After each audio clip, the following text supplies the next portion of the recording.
Vois-tu autre chose? Directement sur lui, c'est tout. Après, ce sont des conséquences. Oui. Vas-y, parle des conséquences. Mais en fait, ce qui est impacté principalement, c'est la gestion de son énergie vitale et l'équilibre électrique et magnétique. C'est tout Ok. cet ensemble-là qui vient influer sur tout le reste qui est impacté. Ok. Alors, on va regarder qui est derrière tout ça. Il y a une entité reptiloïde qui est en arrière-plan, au-dessus, et qui est, on va dire, derrière cet œil-là, qui est au-dessus de lui, qui pourrait être comparé comme une sorte de microscope. Cet être-là, l'observant au travers de cet œil-là, de cette sorte de microscope. Ce reptiloïde qui l'observe à travers cet œil. Mm-mm. D'accord. Il est tout seul ou il y en a plusieurs de reptiloïdes? Directement relié à lui, il est tout seul. D'accord. Il n'y a pas une hiérarchie au-dessus de lui en lien avec, Il y a une hiérarchie de type scientifique, hein, comme une Mm. sorte d'équipe de scientifiques avec une hiérarchie au-dessus, oui. Voilà. Donc, on peut les inclure aussi alors. Ils sont combien? Dans cette équipe-là, il y en a 15, avec en plus au-dessus comme une sorte de responsable de programme. Combien? Un seul? Un seul pour l'équipe de 15, oui. Ok. Et c'est de quel type? Responsable de programme? C'est responsable de programme d'expérimentation sur l'humanité. Ok. Non, mais le responsable, c'est quoi? Un reptiloïde? Oui. Ok. Et au-dessus, il y a encore quelqu'un ou pas? Au-dessus, c'est de type draconien, les énergies qui s'y trouvent, mais qui ne sont pas reliées directement. C'est comme si pour cette faction-là, en tout cas de Draco, l'humanité est une question secondaire. L'humanité terrestre. D'accord. Mais les draconiens profitent de la recherche de l'équipe scientifique et de l'intervention du reptiloïde. Oui, Donc on peut dire qu'il est directement impliqué. Enfin, indirectement. oui, Donc on peut l'inclure. oui. Voilà. Et au-dessus des draconiens, il y a encore d'autres? Après, c'est le système archontique. Ouais. Voilà. On va aussi l'inclure de toute façon. Il sera inclus de toute façon d'office. Bien, et c'est quoi l'objectif de ces entités alors? Pour ces êtres-là, les êtres humains incarnés, je veux dire les biologiques, les êtres biologiques que nous sommes, sont considérés comme des rats de laboratoire. Il y a des modifications d'ADN éthérique, principalement, en tout cas qui sont faites sur le groupe-là, Oui. dont il fait partie, puisque dans cette équipe de 15 scientifiques, chacun a son humain auquel il est rattaché. D'accord. Donc l'ADN éthérique a été modifié de Philippe. Oui, Quel pourcentage? 4. Il y a des apports extérieurs ou c'est que des modifications? Il y a 1% modifié, les 3% restants sont des apports extérieurs. Quel type? Reptiloïdes et grand gris.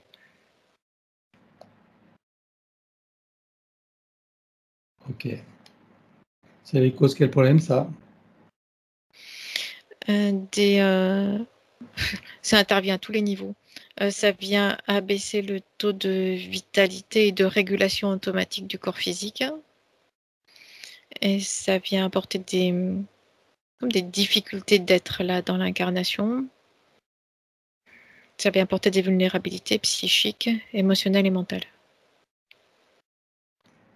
Ok. Bien.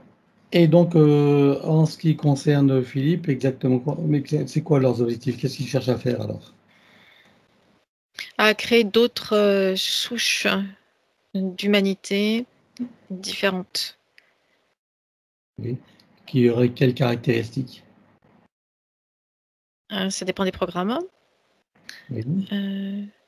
L'objectif, c'est la création d'autres groupes buissonnants d'humanités différentes. Donc, soit qui ont plus de résistance physique, soit qui ont plus de résistance psychique, soit qui sont plus malléables et dociles. Il y a plusieurs objectifs différents. D'accord. C'est en vue d'habiter ces corps après ou simplement de s'en servir, de les manipuler? Et les deux types d'objectifs coexistent. D'accord. Et en ce qui concerne particulièrement Philippe, c'est quoi leur objectif? De pouvoir entrer et sortir au niveau du chakra coronal. Entrer et sortir dans le corps. Ok. Ils ont déjà réussi? Non, pas complètement, parce qu'il y a comme une sorte d'entonnoir au-dessus du coronal, mais qui est installé par la partie subliminale de Philippe lui-même. Cet entonnoir, c'est comme une sorte de filtre pour empêcher, ou en tout cas ralentir et bloquer au maximum ce type d'intrusion. D'accord. Ok. Bien, on va regarder depuis combien de temps ils sont avec lui la toute première fois. 1, 2, 3. Depuis 11 incarnations. 11 incarnations. Comment s'est produite la première fois? Il y a eu comme une sorte de réponse à une demande. Une demande de pouvoir supplémentaire. Alors, on est où? À quelle époque et dans quel contexte? Dans la région qui est la Bretagne maintenant, la pointe un peu au nord. Il est comme une sorte de druide ou quelque chose comme ça. En tout cas, en relation avec l'invisible. Oui. Et alors, qu'est-ce qui se passe? Il y a une sorte de... On pourrait appeler ça un pacte qui a été fait. Une nuit d'orage, parce qu'il y a quelque chose en lien avec l'énergie de l'orage. Oui. Et ce qu'on retrouve maintenant dans le déséquilibre électrique et magnétique en lui. D'accord. Alors, quand il fait ce pacte, avec qui il pense faire ce pacte? Avec les entités invisibles avec lesquelles il travaille habituellement. Et il pense que c'est qui? Des forces puissantes qui l'accompagnent et qui l'aident. Ok. Donc, il n'en connaît pas la nature, l'origine, l'identité? Non, il sait simplement que ce sont des entités puissantes, invisibles, et qui l'aident et qui le soutiennent. Et lui donnent de la force et de la puissance. Ok. Et toi, de ta perspective, qui vois-tu? De qui s'agit-il? Il y a deux types d'êtres principalement. Il y a des entités démoniaques et ces entités reptiloïdes-là. Ok. Qu'est-ce qui s'est passé alors lorsqu'il fait ce pacte dans cette nuit d'orage? Il fait un pacte avec des entités démoniaques et ce pacte-là a été récupéré par ces entités reptiloïdes. C'est-à-dire que les entités reptiloïdes, elles sont là un petit peu comme observatrices au-dessus et opportunistes des situations de vulnérabilité. Et elles sont opportunistes en quelque sorte dans le sens où elles sont à l'affût de ce type de pacte-là pour les récupérer pour leur propre compte.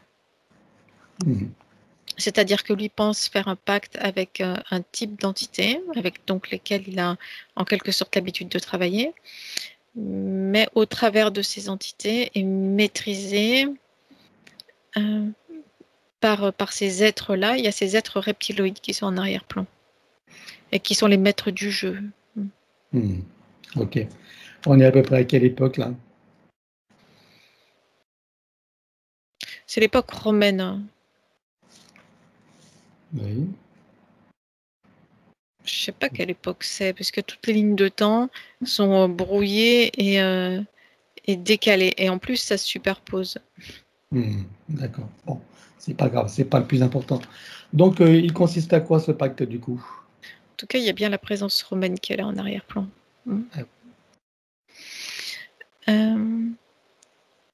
Il accepte d'être entouré. Il accepte que ce que l'on peut appeler l'âme et la conscience, c'est les deux, dans le sens où l'âme est le réceptacle de ses mémoires et de ses connaissances. Oui. Donc ceci plus sa conscience, il accepte qu'elle soit entourée, récupérée et protégée. En fait, du moins, c'est dans ce sens-là qu'il fait le pacte, pour avoir plus de pouvoir et de puissance. Et dans les mondes de l'invisible et dans le monde du visible. Ok. Qu'est-ce qui s'est passé après? Pendant l'incarnation concernée, il a plus de puissance, notamment d'un point de vue de la guérison. Il est puissant. Mais au moment de la désincarnation, il y a ces êtres-là qui attendent le retour, en quelque sorte. Ok. Et alors? Donc, une fois qu'il se désincarne, qu'est-ce qui se passe? Il est entouré et il est aspiré et entouré par ces êtres-là démoniaques qui, par une sorte de phénomène automatique, le placent devant et sous la coupe des entités reptiloïdes, celles qui sont toujours là présentes aujourd'hui. Donc il est affecté à un des êtres de l'équipe, c'est celui de l'équipe de scientifiques, c'est celui qui est toujours là présent avec lui. Ok. Et depuis lors, je suppose que c'est eux qui gèrent ces incarnations? Oui. Et c'est eux aussi qui choisissent les lignées dans lesquelles il va s'incarner? Oui. Ok. Donc, je suppose que ce pacte a encore un effet sur lui dans sa vie d'aujourd'hui, de Philippe? Ah oui, ça vient le bloquer. D'accord. J'aimerais revenir à cette époque. Donc, tu me dis que c'est une époque romaine. Alors, j'aimerais en profiter puisque, enfin, je ne sais pas si tu sais, mais il y a des théories récentistes qui disent que l'époque romaine était beaucoup moins éloignée qu'on le dit, etc. Quelle info tu peux avoir, toi, par rapport à ça? C'est ce qui a été dit juste précédemment, c'est-à-dire que les lignes de temps se superposent. D'accord. C'est comme des traits, en quelque sorte, qui viennent se croiser, s'entrecroiser et se superposer. Ok, mais qu'est-ce qu'il faut y comprendre pour un profane, par exemple?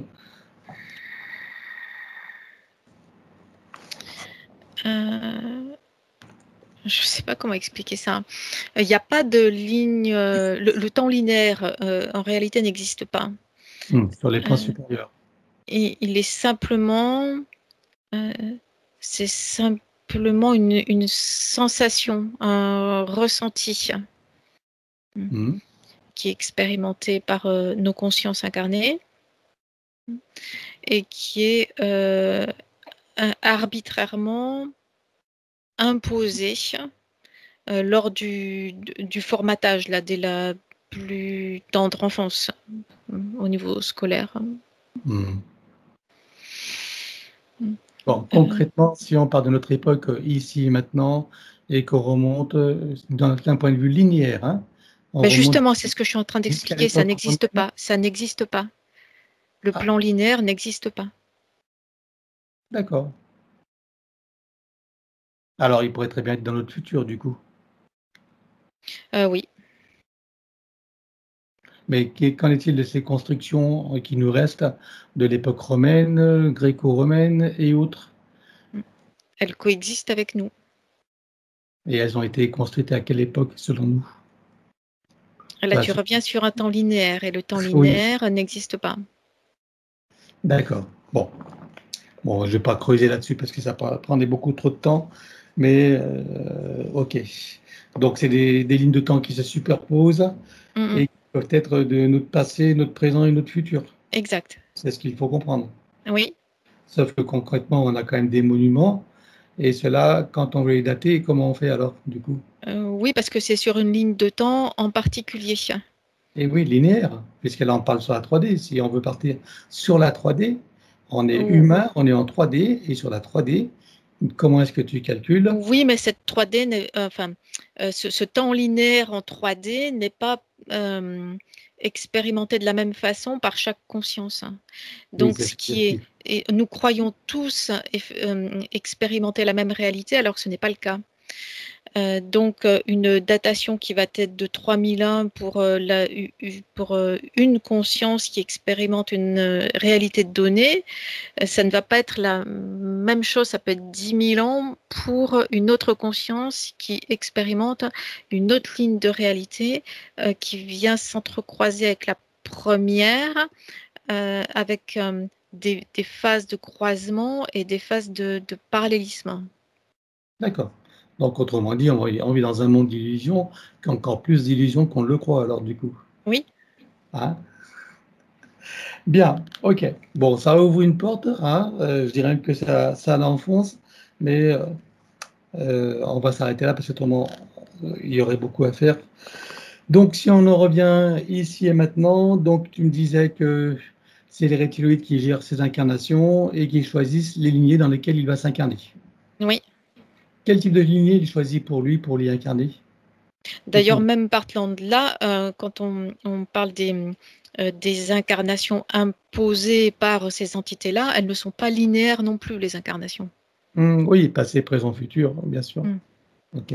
Mais là, sur un point de vue ce qui peut expliquer que par rapport à un espace-temps donné, il peut y avoir un étonnement par rapport à un nombre élevé d'incarnations ou au contraire un nombre trop peu élevé d'incarnations si on le perçoit avec une vision linéaire.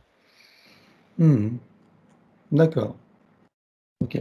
Donc, il faut une vision multidimensionnelle, quantique et voire fractale pour avoir une idée, en fait, de la réalité. Hein? Et ça englobe les passés, présents, futurs. Oui. Sauf que là, pour l'esprit humain, ça commence à bugger, là. Ce qu'il faut comprendre, c'est que c'est la conscience qui crée la réalité. Et non pas l'inverse. C'est cela. Ok. Donc, nos perceptions sont purement personnelles et sont purement des interprétations. Exact. Hein? Après, il y a des croisements de sentiments, de ressentis et d'interprétations pour qu'il puisse y avoir une connexion interhumaine et notamment une aide interhumaine. Ça pour le sens positif, mais ça peut être aussi utilisé dans son sens négatif. Bien. Il y a autre chose que tu aimerais rajouter? Non, pas pour l'instant. C'est fort intéressant. Bon, donc si on en revient à aux lignées dans lesquelles ils vont l'incarner, quel type de lignée ils choisissent, quelles caractéristiques? Ce sont toujours des lignées qui ont déjà été interférées par ce type d'entité-là, c'est-à-dire qui présentent des vulnérabilités, des failles, qui sont soit physiques, soit psychiques, soit mentales, soit émotionnelles. Ok. Alors, je suppose que pendant que tu as toutes ces informations, que toutes les parties de Philippe prennent conscience et connaissance de la supercherie, des conséquences. Oui. Voilà. Ça fait partie de leur bagage de connaissances et de futures compétences. Donc, combien est-ce que tu vois qu'il y a eu de vie humaine dans cette boucle de manifestation de son soi supérieur? Dans cette boucle-là, 33. Voilà, 33 vies humaines. Alors bien sûr, si on reste dans le raisonnement multidimensionnel, c'est dans les passés, présents, futurs. Oui. Hein? Et Ouais, dans cette boucle-là, précisément. et dans cette boucle-là, parce qu'évidemment, c'est une parmi d'infini. Bien, alors, en tout cas, on va regarder d'où il vient avant d'entrer dans cette sauce matrice et sous quelle forme. 1, 2, 3. Il vient de la constellation d'Orion. C'est comme une sorte de chef de guerre ou quelque chose comme ça. Il est d'origine et d'apparence aussi reptiloïde. Chef de guerre, d'accord. À quoi est-ce qu'il ressemble? Il est humanoïde. Pas très grand, mais il y a une disproportion de la tête par rapport au corps. C'est-à-dire que la forme du crâne, elle est oblongue et tirée vers l'arrière, et grosse par rapport au reste du corps. Les membres sont longs aussi. Et il y a cette faculté de pouvoir s'agripper partout, de se déplacer partout. C'est comme si sous le dessous de ce que l'on pourrait appeler les pieds ou les mains, il y avait quelque chose qui lui permette de s'agripper. Donc ça lui permet de se déplacer extrêmement rapidement. Comme des lézards, par exemple? Oui. Et de s'accrocher partout. C'est-à-dire qu'il n'y a aucune possibilité d'être déséquilibré. Ça va être pratique, ça. C'est extrêmement vif et rapide. Mais comme peut l'être effectivement un lézard, oui. Ok. Et là, donc, il est sur une planète? Non, il est dans un vaisseau, là. Dans un vaisseau. Et il est originaire du vaisseau ou d'une planète? Il est né dans le vaisseau. Ok. Donc là, tu me dis, chef de guerre. Oui, c'est comme s'il était monté en grade, quelque chose comme ça, depuis l'enfance, parce que né dans le vaisseau. Donc c'est depuis l'enfance de cette forme de manifestation-là, comme il est né là, dans cet environnement-là, il en connaît parfaitement toutes les implications, les imbrications, enfin toutes les circonstances. D'accord. Et c'est plutôt une race belliqueuse, là, en tant que reptiloïde? Belliqueuse dans le sens où il y a une nécessité de survie. Cette sorte de vaisseau mère est comme une planète artificielle. Et il y a la nécessité de survie de trouver une planète naturelle. D'accord. Et alors, qu'est-ce qui s'est passé? Ce vaisseau mère, il est en train de se dégrader, donc d'où cette nécessité de trouver impérativement une planète qui puisse les accueillir. Mhm. Alors, si tu avances dans les événements, alors qu'est-ce qui se passe? Est-ce qu'ils finissent par trouver cette planète ou pas? Non, parce que lui, arrivé à ce que l'on pourrait appeler l'adolescence, en tout cas en termes d'évolution de conscience, il est en exploration des coins et des recoins du vaisseau. Et le vaisseau est il se disloque, c'est-à-dire qu'il y a certaines zones du vaisseau qui ne sont plus sécurisées. Et dans ces explorations, il arrive dans une partie du vaisseau non sécurisée. Et là, il est aspiré, capté par des factions ennemies qui guettent justement ce type de failles, qui se tiennent à proximité de ces zones non sécurisées du vaisseau et qui sont en train de se disloquer. Donc il est aspiré à ce moment-là. Capturé par qui alors du coup? Capturé, c'est comme une sorte de rapt.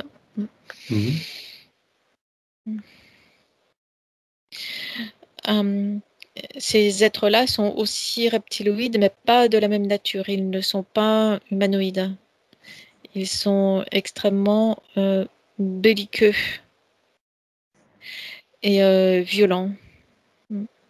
Eux, leur objectif, c'est l'élimination de toute race qui pourrait les contrer. Et eux, leur objectif, c'est l'expansion de leur territoire. Ok. Qu'est-ce qu'ils font de lui alors du coup quand ils le capturent? Ce vaisseau-là représente comme une sorte de verrue à éliminer pour ces êtres-là, avec tous les êtres qui sont à l'intérieur. Ok. Et lui, il le récupère, il le garde en vie parce que son énergie vitale est puissante et qu'il est jeune. S'il avait été âgé, il aurait été éliminé. Il est récupéré pour aller alimenter en énergie d'autres planètes. Ou d'autres circuits, d'autres systèmes. Alors, c'est pas exactement alimenter en énergie d'autres planètes, c'est alimenter en énergie on va dire la matrice prison qui entoure les planètes dont ils sont les maîtres. D'accord. Quelles sont les planètes qui sont des matrices prison? Dans notre système solaire, il y a la Terre. Et il y en a d'autres? Oui, mais qui ne sont pas... C'est étonnant parce que ça n'est pas proche de notre système solaire, ni même de notre galaxie. C'est comme si la Terre, ça avait été une sorte de base éloignée, avec pour objectif de conquérir le reste. Les autres planètes prison, elles sont dans d'autres galaxies, dans notre univers, mais très éloignées de là où nous nous trouvons. D'accord. Alors, qu'est-ce qu'ils font de lui, alors, du coup? Ils l'emmènent dans l'espace terrestre? Oui, mais pas dans l'espace terrestre lui-même directement. Dans une sorte de... C'est comme des grands couloirs, comme une sorte de circuit électrique géant, qui est une partie de la matrice artificielle elle-même. Oui. Il est comme bloqué là, avec pour obligation de maintenir sa propre survie, de fournir de l'énergie. Et son énergie lui est extirpée pour alimenter le système. Ce système de tuyaux, cette sorte de système électrique. C'est quoi ces couloirs de circuit électrique? De quoi tu parles? Ça fait partie de la structure de la matrice artificielle. C'est comme une sorte de grille. Et ça entoure la Terre? Oui, C'est ce qu'on appelle la fausse grille magnétique? oui. Ah, d'accord. C'est pas uniquement électrique, c'est électromagnétique en réalité. Électromagnétique, hein? D'accord. Et donc là, ils y mettent des consciences pour l'alimenter. Oui.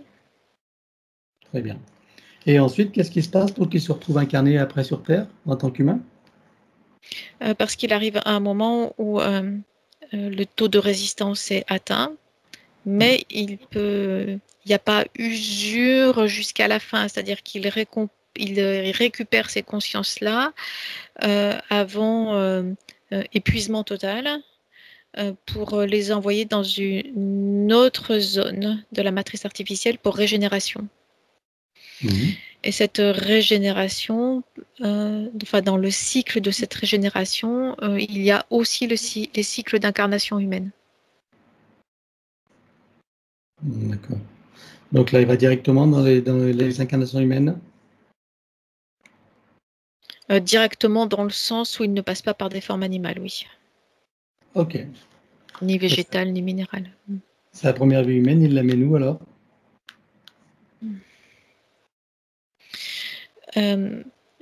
C'est en haute altitude, l'air est raréfié. Des hautes montagnes. C'est ce qui est le Tibet maintenant, ce sont ces montagnes-là. Je m'en doutais. Ok. Bien, alors à présent qu'on en sait un peu plus sur sa boucle de manifestation, en tout cas de son soi supérieur, tu peux revenir ici et maintenant. Oui. Si tu le scannes encore, vois-tu des choses qui n'ont pas été vues, même si tout disparaîtra, ou des informations qui pourraient nous être utiles? Pas pour l'instant. Alors, à part ces 4% trafiqués, regarde le reste de son ADN et confirme-moi qu'il s'agisse bien de son essence. C'est le sien. Demande-lui s'il accepte que nous travaillons pour lui, sur lui et avec lui au cours de cette session. Oui. Puisque nous avons son accord, en son nom, nous allons convoquer toutes les entités en lien direct et indirect avec lui jusqu'au plan archévédique. Qu'elles le veuillent ou non, qu'elles se cachent ou non, elles n'ont pas le choix. Je compte à 3 et elles te sont toutes apparentes. 1, 2, 3. Oui. Alors, à part ce reptiloïde, enfin ces reptiloïdes, qui vois-tu d'autres? Il y a toutes les entités qui ont été vues précédemment. Voilà, donc les hiérarchies, etc., jusqu'aux archontes. Voilà. Ensuite, qui vois-tu d'autre? Après, il y a les entités qui gèrent l'espace terrestre et qui remontent en hiérarchie jusqu'au plan quantique. Les démoniaques. Oui, il y en a aussi. Voilà, des opportunistes habituels, hein, eux, on les voit à toutes les sauces. C'est qu'ils appuient sur quelle faille? Sur des failles de mal-être, de souffrance émotionnelle, de sentiment d'être décalé et enfermé. Ok. Donc après, gestionnaire de la matrice. Après, les archontes. Est-ce que tu vois des parasites? Il y a des sortes de... Ça ressemble à des sortes d'amibes ou de larves ou quelque chose comme ça, qui sont là dans le système digestif. Oui. Elles viennent se nourrir, en fait, littéralement. Donc, elles viennent en perturber le fonctionnement, le ralentir. Ça l'oblige à fournir encore plus d'énergie vitale. D'accord. Elles sont aussi en partie responsables de ces organes biliaires, là? Oui, et du diabète surtout. Du diabète. D'accord. Ok. Alors, il déclare à tout ce petit monde qu'ils auront tout pacte, contrat, engagement, consentement, vœux, souhaits, permission, serment, allégeance, alliance, promesse, accord, tacite ou non, conscient ou non, de manière rétroactive, sur tous les plans, dans toutes les boucles, toutes les couches, toutes les vies, toutes dimensions, toutes fréquences, tout espace-temps, toute bulle de création, par toutes les portes cachées, tout ce qui est secret, dans tous les plis et replis des espaces-temps, dans tous les différents états de conscience et tout ce qui est connu et inconnu en général. On ouvre un grand portail dimensionnel et toutes les entités vues et pas vues, jusqu'au plan archavélique, tout dispositif vu et pas vu, tout ce qui n'appartient pas à ces corps, énergie, conscience et information d'origine vue et pas vue, disparaît avec traces, mémoire, empreinte, écho, résonance, réminiscence, système duplicatif et reproductif, copier-coller, programmation, sur tous les plans multidimensionnels, quantiques, fractales et autres inconnus. On ouvre un grand portail dimensionnel et tout disparaît totalement. 1, 2, 3. Oui. Tu le refermes et tu l'effaces. Oui. Philippe se place dans une bulle christique de protection. Oui. Il se crée des racines jusqu'au cœur de Gaïa et aspire énergie, substance, vitalité, structure. Oui. Il se connecte à la source et fait descendre information originelle, énergie, conscience, puissance créatrice et amour. Oui. Il reprend d'énergie, se restructure, se ravigore, prend de la vitalité et se souvient de qui il est en essence, au-delà de toute forme, et le ressent pleinement. Oui. Comment vois-tu Philippe à présent? Beaucoup plus stable, clair et léger dans son espace d'énergie maintenant. Bien. Alors dis-moi comment réagissent ces entités. Il y a de la colère, mais une colère violente et brutale. Il y a une sorte de nuage sombre, noir, qui est déployé autour de lui pour le bloquer. Très bien. Alors on va les bloquer à notre tour comme un arrêt sur image sur tous les plans. 1, 2, 3. Oui. Maintenant, tu vas revenir en arrière et tu vas te positionner à un moment juste avant que les entités réalisent qu'il se passe quelque chose et qu'elles n'aient eu le temps de faire quoi que ce soit. Oui. Là, tu vois un portail et on vire tout. 1, 2, 3. Oui. Tu le refermes et tu l'effaces. Oui. Maintenant, regarde la bulle énergétique de Philippe. Dis-moi s'il reste quelque chose. Il y a des échos et des résonances. Alors, on les élimine sur tous les plans, les arrière-plans, le reflet miroir, toute ligne de temps jusqu'aux réminiscences, système racinaire et périphérique. La prochaine fois, pour faire plus court, je dirais comme précité. 1, 2, 3. Oui. Vérifie s'il reste quelque chose en arrière-plan. Non, il n'y a plus rien. Bien, alors dis-moi si ces entités ont un moyen ou un autre de le retrouver, de le repérer. Oui, dans les autres incarnations dans lesquelles elles sont intervenues déjà. Tu en comptes combien? 11. Ok, tu ouvres un portail, on vire tout. 1, 2, 3. Oui. Tu refermes, tu l'effaces. Oui. Regarde maintenant s'ils ont encore un moyen ou un autre de le retrouver, de le repérer. Oui, via leur banque de données. Qu'est-ce qu'il y a? Où est-ce que c'est stocké, ces banques de données? Alors, c'est principalement dans leur vaisseau. Après, il y a des copies qui sont stockées ailleurs. Mais sinon, la banque de données principale se trouve dans leur vaisseau. D'accord. Et les copies, c'est dans d'autres vaisseaux? Alors, il y a des copies dans d'autres vaisseaux et il y a des copies qui sont... c'est non physique. C'est dans des sortes de ce que l'on pourrait appeler de bibliothèques virtuelles non physiques. Je veux dire par là qu'il n'y a pas de forme de physicalité, il y a juste de l'information. Oui, c'est comme des mémoires akashiques. Oui, en quelque sorte, oui. Ah, on va dire ça comme ça pour simplifier. Ok. Et donc, dans ce qu'ils ont stocké eux-mêmes, c'est dans des ordinateurs ou espèces d'ordinateurs? Oui. Voilà. Donc, je suppose qu'il y a un ordinateur central. Oui. Il est relié à combien d'ordinateurs? Il y en a 32. Ok. Qu'est-ce qu'il y a de mieux? On grille tous les ordinateurs ou seulement les infos? C'est relié à 32 plus un autre jumeau du principal. D'accord. Du central? Oui.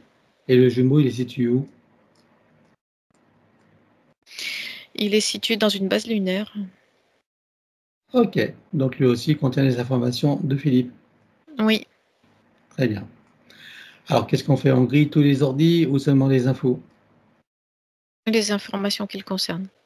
Allez, on va tout griller, les infos sur tous les plans jusqu'aux bibliothèques akashiques. 1, 2, 3. Oui. Regarde s'il reste quelque chose quelque part. Non. Bien. Alors, dis-moi s'ils ont encore un moyen ou un autre de le retrouver et de le repérer. Oui. Ça, c'est via les informations qui restent on va dire, dans leurs neurones et en jouant avec les lignes de temps. Très bien. De quelle manière ils jouent avec les lignes de temps? Ils se déplacent sur les lignes de temps telles que nous pouvons nous déplacer sur un chemin, sur le plan physique, sur plusieurs chemins. D'accord. Donc là, c'est leur capacité personnelle. Oui. Ok.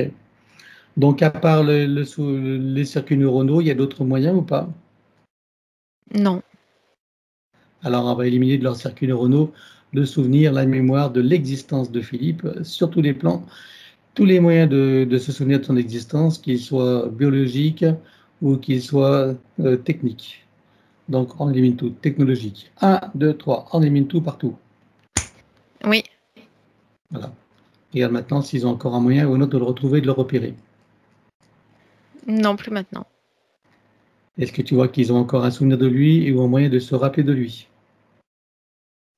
C'est pas réellement des souvenirs, mais c'est ce sentiment, cette sorte d'intuition, d'instinct qu'il y a quelque chose. D'accord. Ok. Ça peut se supprimer, ça? Oui. Eh ben, on le supprime également. Bien sûr, pour tout le collectif. 1, 2, 3. C'est fait. Regarde maintenant s'ils ont encore un moyen ou un autre de le retrouver, de le repérer ou de se souvenir de lui. Non, plus maintenant. Donc là, c'est bon pour les reptiloïdes, mais pour toute la hiérarchie, ou on a fait que pour les reptiloïdes? Non, c'est pour toute la hiérarchie. Ok. Donc là, dans toute la hiérarchie, il n'y a plus aucune information en ce qui le concerne, ni même aucun souvenir de son existence. On est d'accord? C'est correct. Bien. Et pour le pacte qu'il a fait dans cette vidéo de druide, il en reste quelque chose ou pas? Oui, mais le concernant lui, c'est-à-dire ça n'a plus d'existence en soi-même, mais le concernant lui, il y a des traumatismes et des liens toxiques. Bon, on verra ça tout à l'heure dans la suite du programme. Ok. Ou alors c'est le moment de les éliminer maintenant? On peut le faire maintenant, oui. Allez, alors il coupe tous les liens toxiques et tout ça. Tous les traumatismes. 1, 2, 3. Oui. Voilà. En ce qui le concerne, tu vois d'autres choses qui resteraient à éliminer? Non. Très bien. Donc là, on peut dire qu'il est parfaitement libre. Oui. Alors, on va regarder son soi supérieur. Je veux savoir où il réside et dans quelle situation. Il est sur le plan morontiel en observation. Comment est-ce que tu vois son âme? Elle est dans une sorte de gang. C'est comme une sorte de prison qui est à la fois une protection et à la fois qui est une prison. D'accord. Avec ce qu'on vient de faire, elle ne s'en est pas libérée? Si, mais elle n'a pas la conscience que ça l'est. Ah, Comme un prisonnier depuis trop longtemps dont la porte s'est ouverte et qui par habitude ou méconnaissance que la porte soit ouverte reste là. ok. Bon, le reste se fera dans la suite du programme. Sa partie subliminale, comment la vois-tu? Elle est décalée par rapport à la partie physique, hein, pour ne pas subir l'interférence de plein fouet. Mais en même temps, elle reste rattachée à la partie physique, mais de façon instable et décalée. Alors, on va demander au soi supérieur s'il est adéquat que nous partions du plan morantiel pour recréer une nouvelle ligne de temps et une incarnation à neuf avec l'accès à son plein potentiel intérieur, dans un équilibre, une harmonie et une santé parfaite sur tous les plans, une parfaite sécurité intérieure et l'amour qu'il est. Oui. Alors, nous y allons. 1, 2, 3. Oui. De cet espace morantiel, je suppose que la partie de lui qui y réside, c'est pourquoi nous sommes là. Oui. Je lui propose d'aller à l'orée de son incarnation en tant que Philippe pour recréer une nouvelle ligne de temps et une incarnation à neuf avec l'accès à son plein potentiel intérieur, dans un équilibre, une harmonie, une santé parfaite sur tous les plans, une parfaite sécurité intérieure et l'amour qu'il est. Est-ce que c'est correct pour lui? Oui. Alors nous y allons en mode dépassement quantique, c'est-à-dire simultané et immédiat, sans passer par aucune condition ni influence de la matrice artificielle. 1, 2, 3. Oui. Sur cette nouvelle ligne de temps et dans ces nouvelles conditions, demande-lui quels sont les projets pour la vie de Philippe. Explorer avec curiosité, sérénité, mais aussi joie et plaisir, toutes les conditions et les potentialités de cette incarnation humaine. Quel moment choisit-il pour entrer dans sa nouvelle physicalité? Au moment de la conception. Et à quel pourcentage est-il connecté à ce moment-là à la source? 97%. Il invite à monter à 100%. Oui. Il se crée des racines jusqu'au cœur de Gaïa qu'il programme uniquement pour cette existence. Oui. Et maintenant, on va regarder son arbre généalogique. Comment le vois-tu? Il est comme coupé et cisaillé et blessé tout le long de sa structure. Qu'est-ce que ça crée comme problème aux consciences qui sont accrochées? Ça vient créer des différences de fréquence entre les consciences qui sont rattachées à l'arbre, de l'incompréhension, des difficultés de communication, et ça vient créer des souffrances aussi par rapport à leur situation d'être rattachés à cet arbre-là pour chacune des consciences. Comment est-ce que tu vois que ça impacte particulièrement Philippe? Ça vient générer chez lui un sentiment de solitude, d'insécurité, une anxiété aussi en arrière-plan et du mal-être. Alors, on va demander à la conscience de l'arbre si nous sommes autorisés à intervenir sur lui. Oui. Tu vas à l'origine de cette situation à la toute première fois. 1, 2, 3. Oui. À combien de générations sommes-nous en arrière? 47. Que se passe-t-il à ce moment-là? C'est dès la sortie des roues d'incarnation qu'il y a comme une sorte d'attaque en règle autour et sur toutes les lignées qui passent dans cette zone-là. C'est les entités démoniaques qui viennent littéralement cisailler et couper les énergies des lignées. Alors, est-ce que tu peux trouver un moment où cet arbre est parfaitement libre et non encore repéré? L'objectif, c'est de les briser pour mieux les interférer. Oui. Bien. Alors, donc, tu te présentes à lui à ce moment-là, tu donnes les informations de ce qui pourrait survenir si rien n'est fait, et tu lui proposes de trouver une solution créatrice pour que cette situation n'arrive jamais. Oui. Que choisit-il de faire? Une montée en fréquence haute, soudaine et puissante qui va le placer hors de portée et de perception de ces entités-là et bien au-dessus de cette zone-là. Alors, on va compléter ça par une connexion de l'arbre à la source pour faire descendre information originelle, énergie, conscience, puissance créatrice et amour, touché en plein cœur et dans sa conscience. Que se passe-t-il pour lui et toutes les âmes qui y sont accrochées? Il y a l'énergie qui recommence à circuler maintenant, libre, fluide et légère, équilibrée, entre toutes les consciences rattachées à la lignée. Bien, comment est-ce que tu vois que ça impacte Philippe? Ça vient l'alléger et l'apaiser. Alors, est-ce que tu peux l'inviter à créer des voies de communication par le cœur d'ouverture de conscience et d'auto-guérison pour toutes les âmes de sa lignée? Oui, Allons-y. c'est fait. Il enroule son arbre avec autant de signes et d'énergie que nécessaire, issus de sa propre source. Oui, Stabilise, sécurise, prise et concrétise. oui. Que compte-t-il faire avec lui à présent? Est-ce qu'il veut le couper partiellement ou entièrement? Est-ce qu'il veut réaménager, réinformer, transmuter ou autre? Il coupe à 27% et pour la partie restante, il réaménage et réinforme. Bien, dis-moi quand c'est fait. C'est fait. Alors, on va s'occuper à présent de son ADN. On a vu qu'il y a 4% d'ADN trafiqué et d'inclusion. Quel pourcentage peut-on commencer à éliminer? Les 1% modifiés. Ok, dans les mêmes conditions que précité. 1, 2, 3. Oui. De ces 1% modifiés, est-ce que tu vois qu'il en reste en arrière-plan des résidus? Non. Bien, alors il les remplace avec sa propre essence. Oui. Combien est-ce qu'il peut éliminer maintenant des 3% restants? 1,5. Idem, 1, 2, 3. C'est fait. Il les remplace également avec son essence. Oui. Combien est-ce qu'il peut éliminer à présent? Les 1,5 restants. Alors idem, 1, 2, 3. C'est fait. Il les remplace également. Oui. Voilà, ceci étant fait, maintenant que compte-t-il faire? Est-ce qu'il veut refaire son ADN entièrement à neuf ou partiellement? Est-ce qu'il veut réaménager, réinformer, transmuter ou autre? Il le refait. Alors on élimine l'ancien dans les mêmes conditions que précité. 1, 2, 3. Oui. Et il le recrée à neuf avec le gabarit de l'arbre de création dans la version la plus adéquate compte tenu de ses propres objectifs d'incarnation. Oui. Combien vois-tu d'hélices? Combien sont connectés et combien sont activés?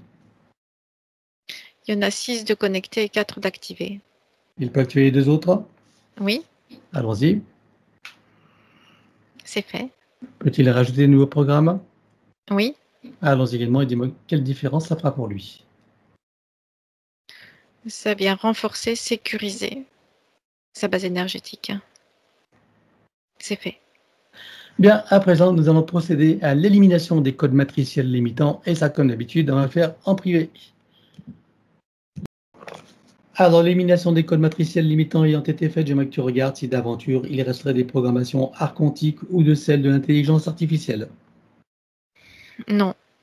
Alors, il remplace tout ce qui doit l'être avec sa propre essence. Oui.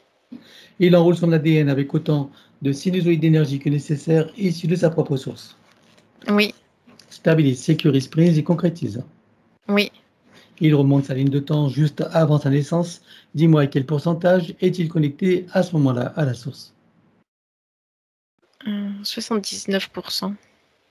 Il remonte à 100% tout en vérifiant ses racines et en créant l'équilibre. Oui. Il s'apprête à venir au monde, il envoie de l'amour dans le ventre maternel, dans l'environnement, il vient au monde. Oui. Et il remonte toute sa ligne de temps jusqu'à ici et maintenant, en se souvenant de qui il est en essence, au-delà de toute forme, et en le ressentant pleinement, dans sa souveraineté, sa liberté, son autonomie, son unité, sa puissance intérieure, sa créativité illimitée, un équilibre, une harmonie et une santé parfaite sur tous les plans, une parfaite sécurité intérieure et l'amour qu'il est. Oui. Il enroule cette nouvelle ligne de temps avec autant de sinusoïdes d'énergie que nécessaire issus de sa propre source. Oui. Stabilise, sécurise, prise et concrétise. Oui. Et nous effaçons dans sa ligne de temps avec tous les potentiels coexistants des passés, présents, futurs sur tous les plans multidimensionnels, quantiques, fractales et autres inconnus, dans toutes les boucles, toutes les couches et toutes les vies. Oui. Et il déclare que tout ce qui est inhérent, attenant et afférent à l'ancienne ligne de temps sur tous les plans, dans toutes les vies, toutes dimensions, toutes fréquences, tout espace-temps, toute bulle de création, avec traces, mémoire, empreinte, écho, résonance, réminiscence, système duplicatif et reproductif, copier-coller, programmation, que tout soit rompu et effacé. 1, 2, 3. Oui. Et pour accélérer la manifestation de tout ce qui a été fait jusqu'à présent, y compris pour l'arbre généalogique et pour chacune des consciences concernées, tu vas baliser un chemin énergétique pour faire redescendre les énergies et les informations sur le plan physique en 3D et les ancrer pleinement. Oui. Stabilise, sécurise, pérennise et concrétise. Oui. Bien, alors on va passer au désincarné. Il a nommé celui qui a été son fils. J'aimerais savoir sur quel plan tu me vois et dans quelle situation.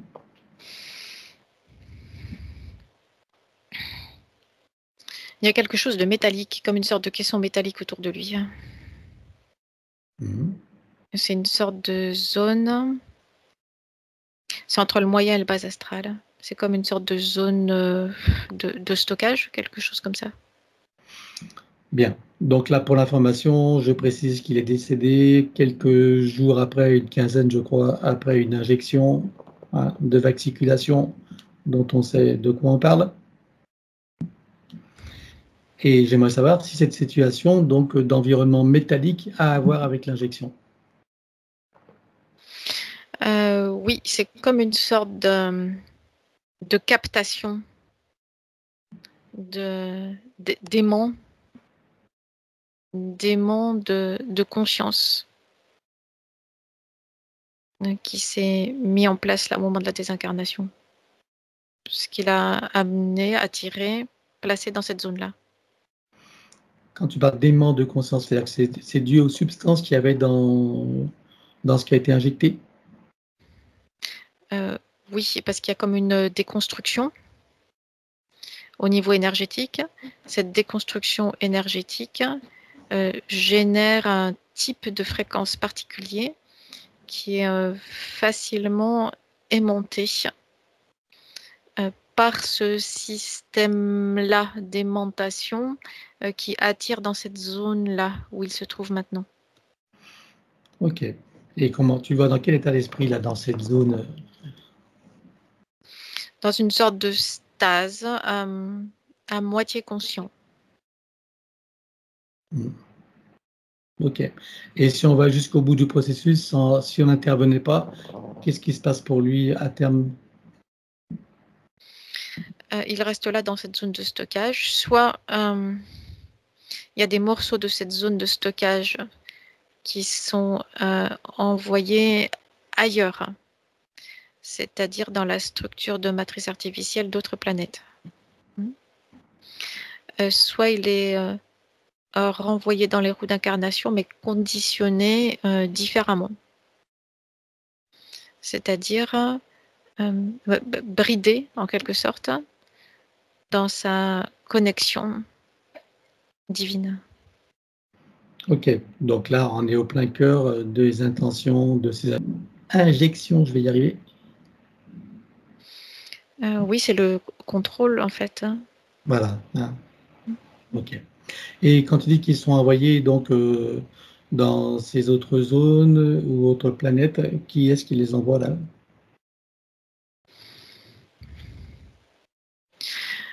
Il y a deux niveaux, en fait. Comme deux niveaux de contrôle, un niveau de contrôle Draco, un niveau de contrôle archontique. Ok. Bien. Alors, donc, est-ce que tu peux déjà identifier-le, regarde son ADN éthérique, confirme-moi qu'il s'agisse d'un de lui. Oui. Est-ce que tu peux communiquer avec lui? Oui. Tu t'approches de lui, tu lui montres qui nous sommes, pourquoi nous sommes là, quelles sont nos fonctions et surtout qui nous envoie et demande-lui s'il veut que nous l'aidions. Oui. Alors on le connecte directement à la source pour faire descendre information originelle, énergie, conscience, puissance créatrice et amour, touché en plein cœur et dans sa conscience. Que se passe-t-il pour lui à présent? Et une montée en fréquence haute et puissante. Ça vient l'expulser presque brutalement de cette zone-là. Bien. Alors à présent, que choisit-il de faire? Est-ce qu'il veut remonter à la source ou continuer son chemin en toute sécurité, souveraineté, liberté et plaisir? On remonte à la source. Alors dis-lui que pour qu'il puisse en profiter pleinement, il est nécessaire qu'il récupère toutes les énergies qu'il a laissées sur Terre et aussi sur tous les plans et qu'il coupe avec tout ce qu'il y a à couper. Il se libère totalement et libère tout et tous, et en n'oubliant bien sûr aucun lien d'attachement. Oui. Avant de remonter, est-ce qu'il veut s'exprimer envers celui qui a été son père et tous ceux qu'il a aimés et côtoyés?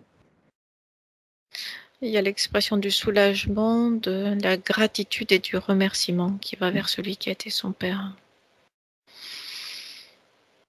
Une sorte de piège, ce piège, il perçoit ce piège-là maintenant. Ce piège et cet attachement, même suivant la désincarnation, cet attachement artificiel au plan physique, qui garde prisonnier. Il perçoit tout cela clairement maintenant. Donc il remercie celui qui était son père de l'avoir aidé à ce dégagement. Bien, il est pleinement conscient maintenant de tous les systèmes qui sont derrière? Oui. Parfait. Alors demande-lui avant de remonter s'il va bien envoyer dans la lignée paternelle et maternelle de Philippe des énergies et des informations pour que chacune des âmes désincarnées puisse avoir la même opportunité que lui. Oui. Allons-y. C'est fait. Et maintenant, on va le saluer et le remercier. Il est parti. Et il est sorti de la fausse matrice? Oui. Pleinement libéré? Oui. Parfait.